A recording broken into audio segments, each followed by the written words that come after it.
Bonjour à tous, merci encore de votre fidélité. Je suis très heureux de vous retrouver pour ce nouveau numéro de School TV Le Mag. 30 minutes, une demi-heure sur la scolarité de vos enfants. Aujourd'hui, on se met en mode école ensemble. Les gros plans sur la philanthropie. C'est parti pour le sommaire. Qu'est-ce que c'est la philanthropie et surtout quel rôle jouent ces fondations au quotidien pour notre jeunesse? Mathilde Wessels vous dit tout dans un instant. Quels sont les projets soutenus? Comment sont-ils surtout sélectionnés? Et quelles sont les priorités concernant l'éducation? Avec quelle philosophie? On parle aussi de philanthropie, bien sûr. Enfin, de l'argent et des idées. De l'éducation qui rime avec innovation. Vous allez le voir. Et dans cette équation, quelle place pour la question du numérique? On en parle avec Isabelle Giordano. Bonjour Isabelle. Bonjour. Merci beaucoup d'être avec nous. Bonjour à vous deux. D'avoir accepté notre invitation. Ça fait très longtemps qu'on souhaitait vous avoir avec Mathilde et avec toute l'équipe de School TV Le Mag, avec Aude Kini, j'y pense, et Laura Gérard, responsable du mécénat du groupe BNP Paribas et délégué général de la Fondation. Ce qui rime avec un emploi du temps très chargé, très compliqué. On va le voir dans un instant. C'est génial. La loupe.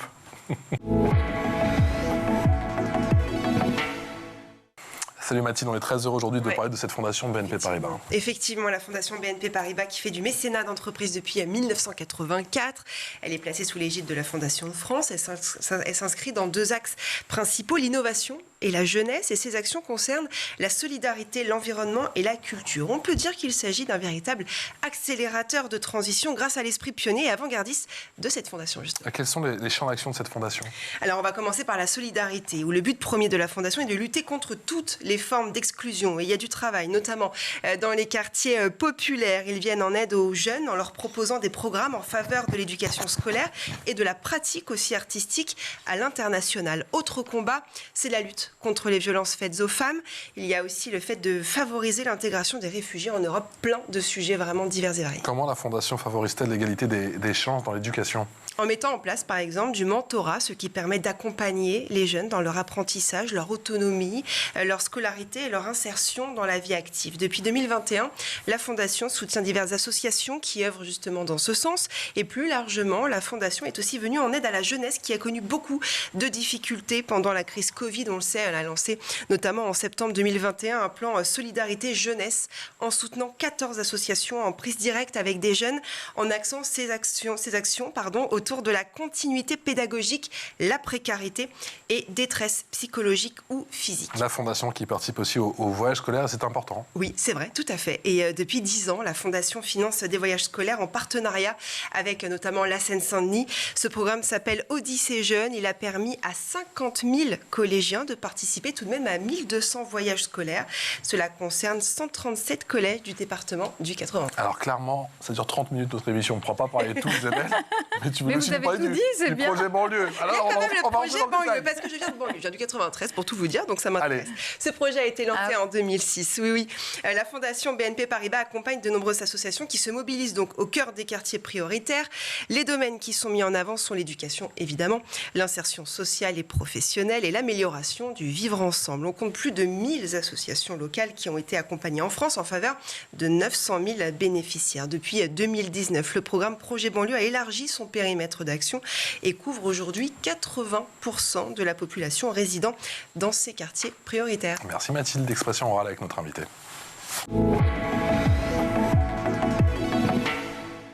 Avec Isabelle Giordano, qui est responsable du mécénat du groupe BNP Paribas, délégué général de cette fondation. Et je suis vraiment très heureux et très touché de vous accueillir aujourd'hui. C'est la première fois qu'on se rencontre. Si j'ai fait de la télé, c'est en grande partie grâce à vous. Mais on en parlera. Merci. Je vous assure, juste après l'émission, ça fait un petit peu plus d'1 an et demi que vous avez pris votre mandat. Une belle maison, hein, Canal+. Une belle maison. Très très belle maison, effectivement. On y apprend beaucoup. C'est une belle école. C'était une école pour moi. Ouais, j'y suis encore moi. 1 an et demi de mandat. Quel est le premier mot, Isabelle, qui vous vient à la bouche? Fierté? Fierté, oui, on va dire ça. Parfois, faut pas bomber trop le torse, parce que je pense que vous l'avez dit, il y a encore beaucoup d'inégalités et il y a donc encore beaucoup de choses à faire quand on dirige une fondation et quand on essaye de mettre les choses en place avec différentes associations. Mais on arrive à s'arrêter un instant pour célébrer les petites victoires du quotidien? Oui, je pense que c'est nécessaire. Il faut rester optimiste et puis dans ce monde où on a l'impression qu'effectivement les choses ne tournent pas dans le bon sens, on peut être là aussi, comme peut-être pas un lanceur d'alerte, le mot est un peu fort, mais en tout cas pour dire, bon, il y a des choses qui ne vont pas bien, mais on peut quand même trouver des solutions. Moi, j'aime bien dire que quand même, les fondations sont là pour accompagner l'école, pour accompagner l'éducation nationale, et que l'éducation d'un enfant ne se fait pas qu'à l'école. Ça peut se faire aussi en dehors, et notamment les plus fragiles, parce qu'en fait, dans tout ce que vous avez décrit, et je vous remercie, vous avez fait un magnifique résumé de ce que fait la Fondation, mais c'est vrai que le seul intérêt que nous avons, nous, pour agir, c'est d'aider à faire en sorte qu'il y ait moins d'injustice sociale. Donner le pouvoir d'agir à ceux qui peuvent justement transformer la société pour qu'elle soit un petit peu plus juste, plus solidaire, si possible même encore un peu plus écolo, ça serait vraiment bien. C'est vraiment ça le job de fond que l'on fait avec toute l'équipe de la Fondation. Est-ce que vous aviez conscience de l'énormité de la tâche avant de l'accepter au final? Non, je l'ai accepté pour ça parce qu'en fait, je voulais vraiment avoir plus d'impact. Je voulais continuer mon métier, celui que vous faites, c'est-à-dire parler, informer, donner à comprendre face à cette complexité qu'est le monde d'aujourd'hui, mais surtout pouvoir agir. Et pour avoir de l'impact, il vaut mieux être dans une des plus grosses fondations françaises, pouvoir agir aussi à l'international, vous l'avez dit, on a un très beau programme qui s'appelle Dream Up dans 30 pays qui permet à des jeunes d'avoir accès à la culture, à la pratique artistique. Ouais. Donc voilà, c'est juste une volonté d'agir en fait, une volonté d'impact. Avec la crise du Covid, j'imagine que ça a complètement tout chamboulé. Les inégalités sont beaucoup plus mises en avant. Aujourd'hui, on le voit. Quelle est, d'après vous, la priorité, selon vous, la priorité aujourd'hui pour aider ces jeunes, peut-être La jeunesse. Parce que c'est vrai qu'avec le Covid, on l'a vu, les deux populations, les deux publics les plus touchés, les jeunes, les femmes. Et voilà, si vous habitez en Seine-Saint-Denis, dans le 93, vous avez peut-être vu une augmentation de 40% des violences faites aux femmes pendant le Covid, due essentiellement au fait que les gens vivent dans des, dans des appartements très petits, etc. C'était multifactoriel, mais du coup, c'est vrai que ces deux populations sont fragiles, on les aide, mais prioritairement, le budget, 50% du budget de la Fondation, il est consacré à la jeunesse, à l'égalité des chances, si possible avec des méthodes innovantes. Vous l'avez dit, l'innovation sociale, ça fait partie des choses où on se dit que là aussi, il y a des solutions qu'on peut peut-être booster. C'est un levier, en fait. C'est que ce qui marche, on va essayer de le rendre encore plus efficace. Isabelle Giordano, un petit peu plus d'1 an et demi de mandat, on l'a dit. Est-ce que vous avez changé votre regard sur la jeunesse entre il y a 1 an et demi et aujourd'hui? C'est peut-être pas mon regard qui a changé, c'est la jeunesse qui a changé depuis le Covid. Elle souffre, elle va pas bien. La santé mentale, vous avez les chiffres comme moi, augmentation des tentatives de suicide, etc. C'est une jeunesse qui est assez déprimée, qui en plus est face à des événements comme la guerre en Ukraine, l'éco-anxiété. Donc du coup, je pense que brandir l'espoir, brandir une vision de l'avenir, non pas optimiste, mais en tout cas, avec montrer la France ou le monde à 360 degrés, avec ce qu'il y a de bien et ce qu'il y a de moins bien. Et ne pas se contenter de regarder uniquement ce qui ne va pas bien, parce que c'est vrai qu'en ce moment, on a un peu l'impression, quand on regarde les informations, on a l'impression que c'est le journal des mauvaises nouvelles. Donc je pense qu'il faut leur redonner de l'espoir, et puis surtout par rapport aux plus faibles. Moi, ce qui m'intéresse dans mon métier tous les jours, c'est pour ça que je le fais, j'ai envie d'être utile pour les plus vulnérables. Donc ceux qui disent, j'ai peut-être pas la bonne couleur de peau, mais quand je me présente à un emploi ou quand je me présente en master ou même tout simplement à l'université, j'ai moins de chances que d'autres de réussir. Mais ça, le gouvernement n'entend pas. Souvent, on objecte ça, on l'entend dans les débats. Alors je comprends, c'est dur à endosser. Mais vous, à votre niveau, j'imagine que ce n'est pas la mission, ce n'est pas le travail de la Fondation, mais il peut y avoir un travail de lobbying de la part de plusieurs fondations, de plusieurs associations? À l'inverse, je pense que c'est le boulot des fondations, c'est le boulot des entreprises, c'est le boulot de tout le monde. Les entreprises ont une responsabilité citoyenne, républicaine, civique, et tout le monde sur cette terre a une forme de responsabilité, et ce n'est pas au gouvernement de régler tous les problèmes de discrimination. Oui, bien sûr, ils font leur part, et je pense qu'effectivement, il y a une grande partie quand même qui est faite avec des lois et avec un cadre qui empêche les discriminations. Mais quand on voit qu'il y a quand même des inégalités, je le répète, nous sommes le pays le plus inégalitaire d'Europe.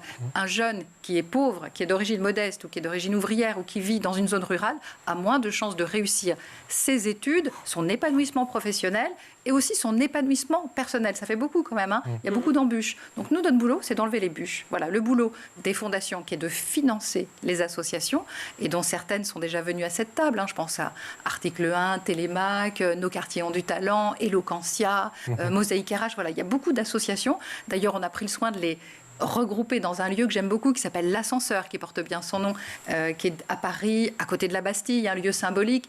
Il y a une vingtaine d'associations qui sont là uniquement pour l'égalité des chances et pour la formation de la jeunesse. Eh bien, ce sont ceux-là que nous souhaitons aider. On veut leur donner du pouvoir et c'est comme ça qu'on arrivera petit à petit à régler ce problème des inégalités et des discriminations. Et je le répète, l'enfant qui va à l'école, qu'est-ce qui se passe après 16 heures ? Il y a ceux qui vont faire du cheval, du tennis, etc., ou qui ont la chance d'avoir quelqu'un qui va les aider à faire leurs devoirs, ou il y a des gens qui ont beaucoup de livres chez eux, il y a ceux qui n'ont rien, et c'est ceux-là qu'on peut aider notamment avec des associations. Je pense notamment à une super asso qui s'appelle Coup de pouce, qui est là justement pour aider les jeunes depuis le primaire à faire leurs devoirs après 16 heures. L'après 16 heures, c'est là que se jouent vraiment les inégalités. Comment se passe le processus de sélection justement ? Comment vous décidez d'accompagner tel ou tel projet ? Alors, il y a deux éléments. D'une part, comme on a dit, qu'on voulait vraiment mettre l'accent sur le mentorat, qui pour nous, c'est prouvé par la science, par l'expérience, c'est prouvé que le mentorat aide les jeunes et surtout favorise justement la promotion de l'égalité des chances. Donc, on s'est dit, on va prendre les meilleurs assos qui font du mentorat. Et puis ensuite, l'autre critère, c'est de se dire, on va chercher les associations qui ont le plus d'impact. Quelles sont celles qui vraiment sont là, sur le terrain, et font vraiment le job avec notamment l'innovation sociale. Donc on a une sorte de repérage à la loupe. On a des gens qui nous aident. Je pense notamment à la Fondation Alpha Omega, à Ashoka, à la Fondation La France s'engage. C'est une sorte de filet de pêche comme ça en France et on va repérer les meilleurs qui sur le terrain aident vraiment. Des scouts, comme disent les Américains, effectivement, on va détecter. Et j'aime bien la logique du parcours. Vous voyez, on peut aider les jeunes. On sait que les inégalités se créent malheureusement dès l'enfance. On a parlé des 1000 premiers jours, mais il faut aider les jeunes au collège. Mettre l'accent, à mon avis, sur cette période cruciale qui est l'adolescence. Il faut aider les adolescents. C'est là que tout se joue, le champ des possibles. C'est là qu'on peut partir vers la droite ou vers la gauche. Et puis les aider aussi quand ils sont en train de rentrer dans le monde des adultes, avec soit l'insertion professionnelle ou les aider à faire leurs études. Donc cette idée de parcours est intéressante. Et avec aussi ce qu'on appelle dans le jargon, j'aime pas trop le mot, les soft skills. Donc les aider à avoir la capacité de prendre la parole avec des assos comme Eloquentia, par exemple. Mais il y en a beaucoup d'autres. Mais les aider à être bien dans leur vie, bien dans leur peau. Et ça me paraît, moi, une évidence. Et comme vous parliez du rôle des fondations, on peut se demander pourquoi, qu'est-ce qu'ils viennent faire là. Je sais qu'à une époque, comme il s'agit d'une grande banque, les gens se demandaient même si la banque allait pas être à la sortie des collèges à vendre des SICA ou des livrets A. Ouvrir un compte bancaire. Ouvrir un compte bancaire, tout simplement. Donc, non, l'idée, c'est, voilà, il y a un truc qui s'appelle la responsabilité sociale des entreprises. Donc l'idée, c'est que tout le monde, que ce soit la fondation SNCF, la fondation, voilà, il y en a plein. Oui, sauf que BNP Paribas n'a pas attendu tout le volet sur le RSE, j'imagine. C'est pour ça que j'ai frappé à leur porte et parce que je me suis dit qu'effectivement, j'avais vu à quel point ils étaient interventionnistes depuis plus de 40 ans, enfin depuis plus de 30 ans, donc 40 ans l'année prochaine. Mais c'est vrai que vous l'avez rappelé, cette fondation est une des plus importantes et surtout une des plus anciennes fondations d'entreprise. Donc c'est vrai que ça fait longtemps qu'ils sont sur le terrain. Quel lien vous avez avec l'éducation nationale ? Est-ce que vous avez une aide de leur part ? Vous avez quel contact avec eux ? On a des contacts, mais non pas d'aide, on n'a pas besoin d'aide. Je pense qu'ils ont beaucoup à faire, effectivement. Non, mais je veux dire même, peut-être... on se parle, on coopère. Moi, j'appelle ça les nouvelles alliances. Et franchement, je rends hommage aussi à Benoît Hamon, qui lui aussi a fait ce choix de travailler dans une très belle association qu'on soutient d'ailleurs, Singa. Mais je pense qu'il faut aujourd'hui réfléchir à ça. Depuis le Covid, le monde n'est plus le même, le monde a changé. Donc il faut vraiment réfléchir à des nouveaux partenariats entre le public, le privé et les citoyens. 3 acteurs, si on se met ensemble et on va dans le même sens, là on arrivera à quelque chose. Il y a cette volonté aujourd'hui ? J'ai l'impression qu'elle était unanime pendant le Covid et que là, ça y est, on commence déjà à oublier. Je suis assez d'accord avec vous et on le voit bien avec le climat social en ce moment, ce débat sur les retraites qui n'a pas lieu finalement, il n'y a pas de dialogue. Nous, ce qu'on veut, on est quand même très nombreux, acteurs à la fois du monde associatif, du monde de l'entreprise, mais également on a des relations et un vrai dialogue fructueux avec le monde de l'éducation nationale. Il faut aussi que les professeurs puissent accepter la nouveauté, l'innovation, parce que comment on agit, si on essaye de régler les problèmes et qu'on voit que ça fait 20 ans que les mêmes problèmes se posent et qu'au contraire la situation s'aggrave. Par exemple, dans le choix des profs, il y a une super asso qui s'appelle le choix de l'école. Il faut juste pouvoir se dire que si on manque de profs, on peut peut-être aller chercher ceux qui ont vraiment envie d'être profs et qui peuvent être journalistes, et qui un jour ou l'autre, moi j'aurais toujours... Il y a même des gens qui sont très diplômés, on en avait reçu. Donc s'il y avait un parcours qui me permettrait d'avoir une meilleure formation et pouvoir être prof l'année prochaine, pourquoi pas ? Il y a des gens qui ne sont pas d'accord avec cela.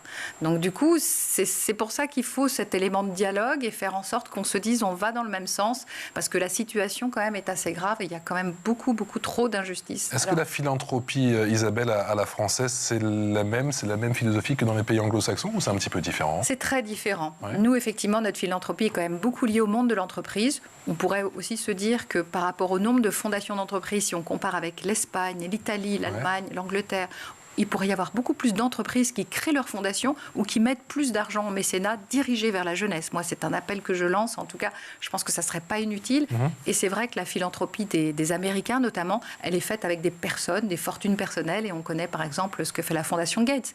Alors, on en pense qu'on veut. C'est vrai qu'il y a un mouvement en ce moment qui critique les philanthropes. Mais c'est vrai que très critiqué. Mais en même temps, voilà, quelqu'un qui met sa fortune personnelle au service de l'intérêt général et du bien commun, si l'argent est bien utilisé, si sa fondation fonctionne exactement comme il fonctionnait chez Microsoft, a priori, on a vu les résultats qu'il a obtenus, en tout cas sur l'Afrique et notamment sur la disparition quasiment de la malaria et de certaines maladies. Est-ce que l'argent c'est tabou quand on est à la tête d'une fondation, ou on peut savoir comment s'articule justement un budget, combien vous donnez aux, c'est très simple, aux c'est l'argent de la jeunes, banque. aux femmes, aux démunis? C'est l'argent de la banque. Voilà.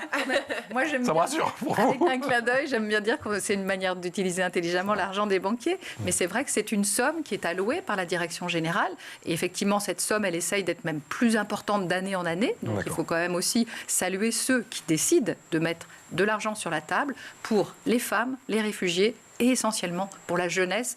Et pas seulement la jeunesse française, la jeunesse européenne et dans le monde entier. On a la chance d'être présent dans 67 pays du monde, donc effectivement, c'est une manière d'agir. Vous voyez, quand on a la chance de faire partie d'un groupe qui a 200 000 salariés, on peut aussi se dire que si on transforme l'entreprise, si on transforme ces 200 000 personnes, qui elles-mêmes vont parler à 200 000 autres personnes, vous voyez, c'est comme ça qu'on change la société. Et là, on l'a dit, il y a une forme d'urgence. Donc il faut parler d'urgence sereine, un peu une force tranquille, sans vouloir faire trop de métaphores politiques, mais je pense que l'heure est vraiment à l'idée d'agir, d'avoir de l'impact et surtout, si on le peut, de donner le pouvoir d'agir à ceux qui justement sont là pour faire cette fameuse transformation de la société. Il y a beaucoup de sujets effectivement, et tu l'as dit en introduction, notamment Mathilde, on a essayé de brosser un petit peu un panorama complet, mais il y a tellement de sujets. L'environnement, on n'en a pas encore beaucoup parlé, de la culture aussi. Est-ce que l'accès à la culture aujourd'hui, en 2023 en France, est menacé? Non, on a la chance d'être dans un beau pays qui aide les artistes et il y a ce qu'il faut, bien sûr, qu'on peut toujours améliorer la situation des artistes. Le mécénat qui est pratiqué au sein de la Fondation BNP Paribas, il est particulier, c'est un mécénat très engagé qui va cibler vraiment, là encore, ceux qui, d'une part, sont les plus avant-gardistes, donc c'est peut-être ceux que parfois on aide le moins parce qu'ils sont trop en avance peut-être ou trop novateurs et on se dit, mais qui sont ces fous? Mais le fou au sens de Michel Gondry, il y a beaucoup de philosophes qui ont écrit sur la folie, mais positive. Ou sinon, ce sont ceux qui sont les moins aidés, les moins mécénés. Donc effectivement, traditionnellement, c'est une fondation qui a beaucoup aidé la danse contemporaine, entre autres. Là, en ce moment, on se lance depuis 1 an et demi dans le hip-hop. Et puis surtout, très engagé, ça veut dire éco-responsable et aider les femmes artistes qui parfois sont les moins aidées. Voilà. On parle de Dream Up c'est dans l'info en plus, et je redonne la parole juste après, Isabelle. Oui.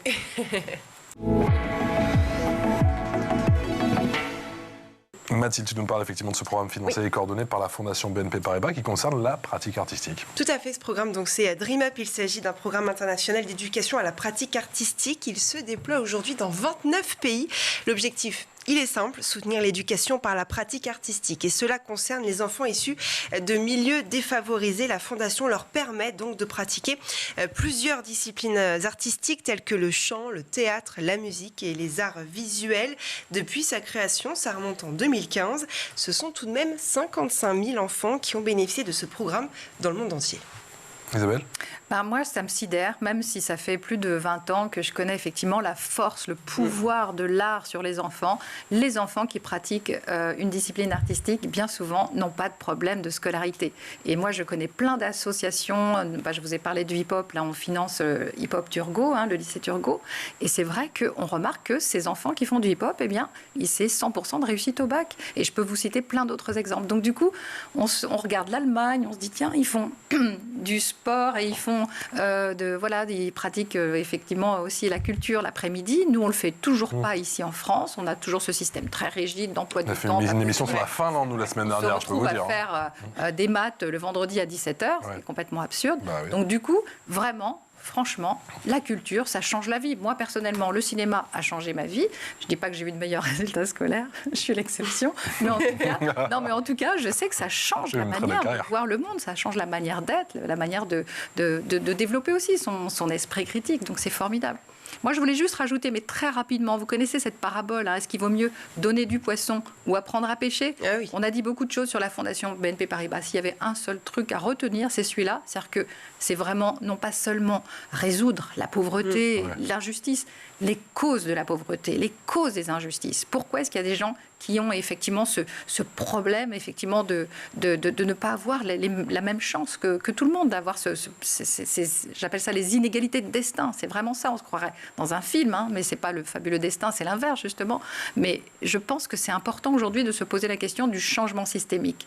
Et notre attitude a été celle-ci. Vous me parliez de comment se passent les critères de sélection, comment on décide d'aider un tel ou un tel. C'est vraiment ça. Qui fait aujourd'hui vraiment de l'impact et qui pratique vraiment le changement systémique? Vous savez, quand on a ces discussions, et quel que soit effectivement, qu'on parle de l'éducation, qu'on parle même de la situation de l'hôpital et tout, et j'entends tous ces débats, j'entends les mots de la première dame, de Brigitte Macron, qui dit, mais on entend beaucoup de critiques vis-à-vis de la France, parce qu'on parle effectivement de ce système qui est pour le moins inégalitaire, et c'est prouvé, et la France se fait régulièrement épingler, mais c'est mieux ou ailleurs? C'est pas si simple. Vous qui voyagez, j'imagine. On a une demi-heure pour répondre à la question. Oui, on prolonge l'émission d'une demi-heure sans problème. J'ai beaucoup voyagé et je vais dans le sens des écrivains qui ont dit que c'était quand même la France est un paradis où les gens se croient en enfer. On a quand même beaucoup de chance. Mais il y a aussi beaucoup d'inégalités. Donc il ne faut pas se voiler la face. Et justement, je pense qu'effectivement, ce qui est intéressant, c'est pas de se dire si on est mieux ou moins bien, etc. Ce qu'il faut, c'est analyser là où ça ne va pas et de voir comment, parce qu'on peut le faire, comment on peut résoudre nos problèmes. Voilà, qu'ils s'appellent retraite, éducation, changement climatique ou quoi que ce soit d'autre, il y a des solutions. Ce qu'il faut, c'est effectivement bien voir ce qui peut avoir de l'impact et ce qui peut nous aider à avancer, à faire cette fameuse transition qui est absolument urgente et nécessaire. Vous parliez de moyens il y a un instant. En France, on a les moyens d'aider ces populations, notamment défavorisées, à accéder à la culture, par exemple, ou on a ces moyens-là aujourd'hui? Oui, parce que vous avez cité un programme vraiment, pour le coup, là, dont je suis vraiment très fière, très heureuse, quand je vois la bouille des gamins dont les parents ne peuvent pas financer les voyages. Non, je parle des voyages scolaires en Seine-Saint-Denis. Les voyages. On est quand même face à des familles qui aujourd'hui ne peuvent pas acheter une bouteille d'huile ou ne peuvent pas financer, bien sûr encore moins, un voyage pour les gamins qui peuvent aller à Rome ou je ne sais où. Eh bien, c'est formidable, ça quand même. Oui, il y a de l'argent pour cela. Il y a de l'argent, notamment dans les entreprises. Alors, c'est pas aux entreprises de tout faire, c'est pas aux super profits de tout payer. Je vous le dis, c'est vraiment. Et un voyage scolaire, ça peut changer la donne véritablement dans la construction d'un enfant? Complètement. Ça change tout. Ça change un horizon. Il y a des enfants, vous savez, un enfant sur deux ne part pas en vacances quand même en France. Donc, bien sûr que ça change la donne. Donc, effectivement, je pense qu'il y a des possibilités. Je suis très fière, là, c'est peut-être un petit peu trop tôt de vous l'annoncer, mais en tout cas, on fait beaucoup de choses en ce moment à Marseille, où on a installé une sorte d'ascenseur bis, une QG de l'égalité des chances. On met en place un plan avec un très gros acteur marseillais, avec une autre grande fondation, et on veut vraiment, là encore, donner toutes leurs chances à la jeunesse marseillaise. Ils ont besoin de nous parce que c'est un des quartiers, c'est une des villes les plus pauvres de France, un peu comme la Seine-Saint-Denis. Donc je pense que quand on s'y met à plusieurs, et je crois beaucoup là aussi à des coalitions, à plusieurs fondations, on peut mettre plusieurs sommes en commun et on peut arriver. Mais là aussi, ça se fait bien sûr en partenariat avec l'éducation nationale, avec le gouvernement, avec avec les hommes et les femmes de bonne volonté. Il y en a beaucoup dans ce pays. Vous savez qu'on est un des pays d'Europe, je vous désigne, on est le plus inégalitaire. Mais on est aussi un des pays d'Europe où il y a le plus de bénévoles. Vous voyez, Non, mais c'est ça. Mais de toute façon, on est le pays des contradictions. Ce pays, plein de contradictions. C'est à la fois Albert Camus et Charles Maurras. On sait tout ça. Mais c'est ça qui est formidable. 20 millions de bénévoles. Vous vous rendez compte de tout ce qu'on peut faire? Et on le voit dès qu'il y a un pataquès, dès qu'il y a un problème. On parle de Marseille. Tout le monde s'est pointé au chevet de cet immeuble qui s'est effondré. Les gens s'entraident, etc. Donc il faut compter là-dessus. Et il faut le redire aux gens parce qu'un pays qui n'a plus d'espoir, c'est un pays qui va droit dans le mur. Et malheureusement, c'est le constat que je fais. Vous le disiez, je vais sur le terrain. J'étais à Bondy, à Sarcelles, Villiers-le-Bel la semaine dernière. Oui. Souvent, mais c'est la même chose que j'entends. On me dit, mais madame, on n'a plus d'espoir. On n'y arrivera pas. Mon gamin, il ne pourra jamais faire ci, il ne pourra jamais devenir avocat, il ne pourra jamais faire ceci, il aura en dessous de le SMIC. Non, on ne peut pas entendre une mère de famille vous dire ça, c'est pas possible. Bondy, Sarcelles, on a parlé également des Marseille et des quartiers nord. Qu'en est-il de la ruralité ? Est-ce que c'est un champ d'action très important, pour la BNP oui, tout à fait, parce que vous savez que dans Projet Banlieue, on met aussi, effectivement, c'est un programme qui met en place une coordination avec les QPV, les quartiers prioritaires de la ville, mais dont certains sont aussi en zone rurale. J'apprécie beaucoup, j'espère que vous l'avez reçue, Salomé Berliou, elle est formidable, cette jeune femme qui a monté Chemin d'Avenir, une asso extraordinaire, qui fait beaucoup, justement, elle a écrit un très beau livre là-dessus, sur les exclus de la République, et je pense qu'effectivement, aujourd'hui, c'est un de nos sujets d'attention, de prêter attention à cette jeunesse qui parfois n'a pas grand-chose. Et je l'avais constaté au moment du Pass Culture. Effectivement, l'essentiel de l'offre culturelle, parfois, est concentré dans les grandes villes, et notamment à Paris. Et il faut aussi tendre la main à ces jeunes. Si je comprends bien, pour les semaines, pour les mois à venir, le maître mot, c'est innovation. C'est de vous embarquer avec moi. Allez, venez m'aider. Allez, mais avec plaisir. Non, avec grand plaisir. Moi, je vous suis. Innovation, éducation, formation, bienveillance, égalité des chances, excellence. Ouais, t'es vraiment ravi de vous accueillir en tout cas aujourd'hui. Merci de nous avoir présenté tous ces projets, de nous avoir présenté la fondation BNP Paribas. Isabelle Giordano, qui est responsable du mécénat du groupe BNP Paribas et déléguée générale de cette fondation. On vous retrouve très bientôt. On fera un petit point d'étape. 6 mois, chaque année, pourquoi pas, et nous on va aller sur le terrain. Je vous dirai ce qui a marché, ce qui a moins marché. Merci beaucoup. Merci. Merci Mathilde. On se retrouve demain pour de nouvelles aventures. Ciao.